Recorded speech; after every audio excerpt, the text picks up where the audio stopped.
लेकिन महाकुंभ में आज का दिन बेहद खास है। कल माघी पूर्णिमा है और इस मौके पर देश और दुनिया भर से करोड़ों श्रद्धालु जो हैं वो संगम में आस्था की डुबकी लगाने वाले हैं। और इससे पहले प्रशासन के पास तैयारियों के लिए अब तो सिर्फ आज का ही दिन बाकी रह गया है।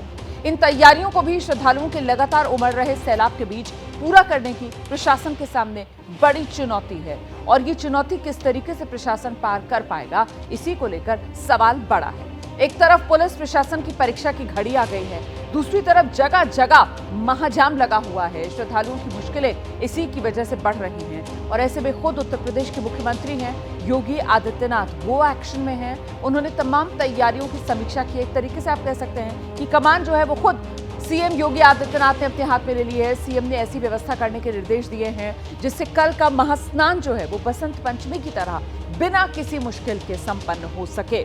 सीएम ने दो टूक निर्देश दिया कि श्रद्धालुओं को दिक्कत ना हो और इसके लिए जाम को खत्म कराने से लेकर पार्किंग तक को तुरंत दुरुस्त करने को कहा गया है। पर सवाल तो वही है कि आखिरकार ये सब हो कैसे पाएगा। आपको महाकुंभ से जुड़ी हर बड़ी खबर आगे मैं बताऊंगी और साथ ही ये भी दिखाऊंगी कि इस वक्त महाजाम की स्थिति क्या है और किन रूट पर आपको खास सावधानी बरतनी है। फिलहाल महाकुंभ में ये जो महाजाम है, इसको लेकर जो ट्रैफिक एडवाइजरी जारी की गई है, देखिए एक तो आप ये जान लीजिए कि नो व्हीकल जोन पूरा मेला क्षेत्र जो पिछले 5 दिन से डिक्लेयर कर दिया गया है। सुबह 4 बजे के बाद वाहनों की बिल्कुल एंट्री नहीं है। मेला क्षेत्र में सिर्फ इमरजेंसी वाहन जो है उन्हीं को एंट्री दी जाएगी और जो संबंधित रूट हैं वहां पर ही वाहनों की पार्किंग की जाएगी। तो ये जो अव्यवस्था फैली हुई है, जो जाम की स्थिति बन रही है, उसी से निजात दिलाना है और उससे निजात दिलाने के लिए अब प्रशासन जो है वो तमाम कदम उठा रहा है। ऐसे में ट्रैफिक को लेकर ये जो एडवाइजरी है वो आपके सामने है। महाकुंभ में महाजाम से बचने के लिए ये ट्रैफिक एडवाइजरी। आगे बढ़ते हैं, कुछ और जानकारियां आपको दे देते हैं। ये ट्रैफिक एडवाइजरी हमने आपको दिखा दी है। महाकुंभ क्षेत्र में नो व्हीकल जोन व्यवस्था लागू कर दी गई है। ये खास इंतजाम जो माघी पूर्णिमा के स्नान के लिए किए गए। शाम 5 बजे से प्रयागराज शहर भी नो व्हीकल जोन हो जाएगा। पूरा का पूरा प्रयागराज शहर, समझ रहे हैं आप इस बात को। आवश्यक सेवाओं के वाहनों को छोड़कर सभी गाड़ियों पर रोक।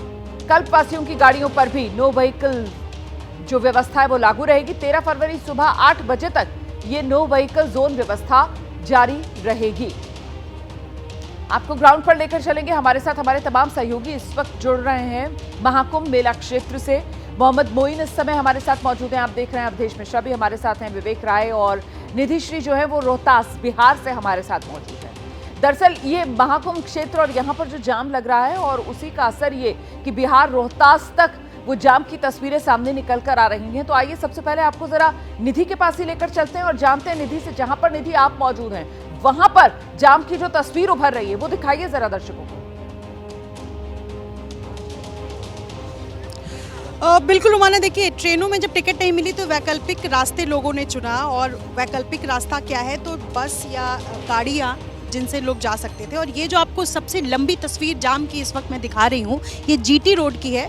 ये जो रास्ता है दरअसल ये लौटने का रास्ता है। ये ट्रैफिक जहाँ आपको बसें दिख रही होंगी, गाड़ियाँ छोटी छोटी अंदर इसी रास्ते में दिख रही होंगी, जो लगभग पिछले 12 घंटे से ट्रैफिक बिल्कुल स्लो है और धीरे धीरे कर गाड़ियाँ यूँ कह लीजिए कि सड़क पर आगे खिसक रही है।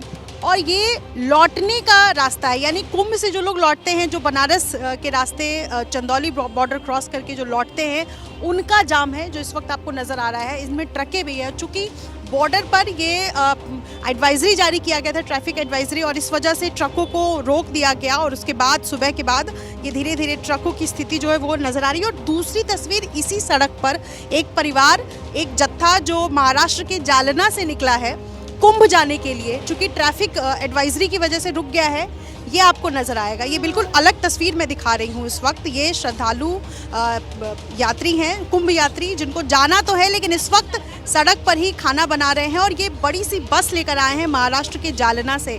महिलाएं आपको नज़र आ रही होंगी, चाय यहाँ बन रही है और यहाँ पर खाना बनाने की जो तैयारी है सुबह सुबह वो चल रही है। और ये भी एक अलग तस्वीर यहाँ अहम हो जाता है, क्योंकि इनको पता है कि आगे ट्रैफिक है, हमें अपना व्यवस्था खुद ही लेकर चलना है और इस वजह से यहाँ पर ये तस्वीर नज़र आ रही है। क्या दिक्कतें आप लोगों को आई है, कब निकले महाराष्ट्र से, ये बताइए। महाराष्ट्र से हम 7 तारखेला आम्ही महाराष्ट्रातून निघलो. हरिभक्त पारायण नामदेव महाराज धगे साहेब यांच्या हम 7 तारीख से निकले वाले हरिभक्त पारायण नामदेव महाराज धगे इनके नेतृत्व यात्रा में हम 7 तारीख से निकलो. इतनी दिक्कत है, इतनी ट्रैफिक है. हम काशी गए, काशी में भी इतनी ट्रैफिक है, कभी यहाँ पे व्यवस्था नहीं, कुछ बात की ये नहीं, पुलिस वाले सहकार्य करते नहीं. इतनी ट्रैफिक है, बहुत दिक्कत हो रही है हमको. हम खूब पीने को पानी नहीं, कोई इतनी सुविधा नहीं होती. बिल्कुल जो दिक्कतें हैं उसके बारे में ये बता रहे हैं, हम समझ पा रहे हैं इनकी मुश्किल को, क्योंकि देखिए कई किलोमीटर लंबा यहाँ पर जाम लगा हुआ है. और आइए जरा निधि में लौटूंगी आपके पास, लेकिन इस बीच जरा सीधे कुंभ क्षेत्र अब लेकर चलेंगे दर्शकों को. हमारे तमाम सहयोगी वहां से मौजूद हैं. अवधेश के पास पहले चलते हैं आपको लेकर. अवधेश जहां पर मौजूद है, जरा वहां की तस्वीर दिखाइए. और सबसे बड़ा सवाल तो यही कि महाजाम से निजात कैसे मिलेगा अवधेश?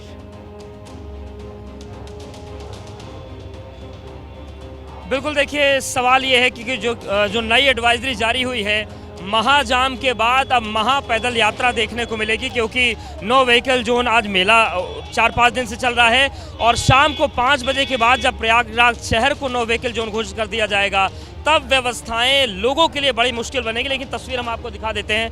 आप देखिए ये तमाम लोग हैं जो संगम स्नान करके अपने अपने घरों की तरफ प्रस्थान कर रहे हैं, और ये स्नान करके लौटने वालों का सिलसिला है. अब आते हैं जो नई ट्रैफिक एडवाइजरी जारी हुई है, शाम को 5 बजे के बाद पूरे प्रयागराज शहर में गाड़ियां नहीं चलेंगी. और ये जो मुश्किलें हैं, अब जो शरणार्थी जो आ रहे हैं उनकी दिक्कतें तो ही हैं, जो शहर के लोग हैं वो भी गाड़ियों से नहीं चल पाएंगे. लेकिन जो लोग आए उनसे बात कर लेते हैं. कहाँ से आए आप लोग? हम फरीदपुर बरेली से आए हैं और भीड़ बहुत है, 10 किलोमीटर पैदल चल के आए हैं. लेकिन स्वच्छता का ध्यान रखना सभी को. लोगों ने अपनी तरफ से गंदगी बहुत करी, सरकार ने बहुत बढ़िया व्यवस्था करी है. योगी आदित्यनाथ ने बहुत अच्छी व्यवस्था करी है, बहुत मतलब मन खुश हुआ है. कहाँ से आए हैं, कहाँ से आए? मैं लखनऊ से आया हूँ. और ये भटकाने वाली बात है, कहीं किसी को पैदल नहीं चलना पड़ रहा है. जो कोई आ रहा है, जिसको रूट पता है, वो बराबर चला आ रहा है. कितना पैदल चलना पड़ रहा है? चलना पड़ रहा है. सिर्फ यहाँ संगम पार्किंग तक अगर आपकी गाड़ी आ रही है तो ये 2 किलोमीटर है. पार्किंग बहुत अच्छी की गई है, गाड़ी आराम से खड़ी हो सकती है. आए आप? मैं रेवाड़ी हरियाणा से आया हूँ. और जाम के लिए बहुत बोला जा रहा है, न्यूज़ के ऊपर बहुत भयंकर जाम है. ऐसा कुछ भी नहीं है, कोई जाम नहीं है. कोई जाम नहीं मिला? जाम नहीं मिला हमें कहीं पे भी. बहुत ही इजीली हम. कहाँ से है भैया? बहुत मजा आ रहा है. दिल गार्डन का जिला बरेली, फरीदपुर थाना फरीदपुर. बहुत मजा आ रहा है. दिल गार्डन है एकदम, कोई कठिनाई नहीं है, कोई समस्या नहीं है. कहाँ से आई आंटी? लखनऊ से. बहुत अच्छी व्यवस्था है. हर हर महादेव, हर हर गंगे. जी नहीं, मैं अभी जा रही हूँ. पैदल चलना पड़ा? जी बिल्कुल, कोई वही 2-3 किलोमीटर. तो देखिए अलग अलग पार्किंग बनाए गए हैं, लेकिन यहाँ पर ये ज़रूर है कि शाम को 5 बजे के बाद जब नो व्हीकल जोन होगा प्रयागराज, तो आम लोग जो है प्रयागराज के वो भी मुश्किलों का सामना करना पड़ेगा. और एक व्यवस्था की तरफ ध्यान में ज़रूर दिलाना चाहूँगा प्रशासन का, कि एम्बुलेंस हो गई, एसेंशियल सर्विस के वाहन हो गए, उन्हें तो पार करने दिया जा रहा है. लेकिन अगर कोई व्यक्ति अपनी गाड़ी से बीमार है, वो जाना चाहे, तो कोई सुनने को राजी नहीं है. तो इन चीज़ों की तरफ भी प्रशासन को ध्यान देना होगा. ज़रूरी नहीं कि जो बीमार है वो एम्बुलेंस में ही बैठ कर जाएगा. ठीक है, आप रहिए मेरे साथ, मैं लौटूंगी आपके पास अपडेट.